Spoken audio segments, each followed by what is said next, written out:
Mga paps, sa gitna ng mainit na usapin sa politika, may isang eksena na tahimik pero tumatagos sa puso. Bumisita si Inday BP Sara Duterte sa Zamboanga Medical Center sa Zamboanga City. Hindi para sa entablado, hindi para sa mahabang talumpate, kundi para kamustahin ang mga pasyenteng patuloy na nagpapagaling sa orthopedic ward ng ospital.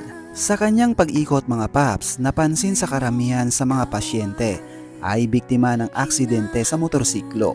Bata man o may edad, marami sa kanila ang kailangang sumailalim sa operasyon dahil sa mga disgrasya sa kalsada. Makikita sa mga larawan ang simpleng pakipag-usap niya sa mga pasyente at kanilang pamilya. Walang ingranding programa, walang kamera na nakatutok para sa drama, o hindi personal na paglapit at pakikiramay. Nagbigay siya ng malinaw na paalala: pag-ingat palagi sa pagmamaniho, sundin ang mga alituntunin sa daan, at higit sa lahat, huwag mamaniho kapag nakainom. Dahil sa isang maling desisyon lang, pwedeng magdulot ng panghabang buhay na pagsisisi. Hindi ito napansin ng ilan dahil nakatutok sila sa mga batikos at paninira laban kay BP Sara.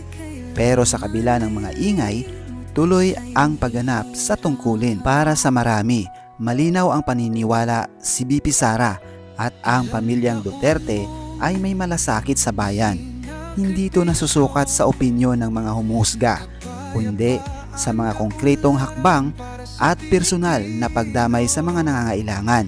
Sa panahon ngayon mga paps, kung saan mabilis ang takbo ng balita at social media, minsan mas malakas ang sigaw ng kritisismo kaysa sa tahimik na gawa. Pero ang ganitong klasing pagbisita ay palaala sa may mga lider na pinipiling lumapit sa tao, hindi lang magsalita sa harap ng kamera. Ang huling mensahe niya ay simple pero malalim mga paps.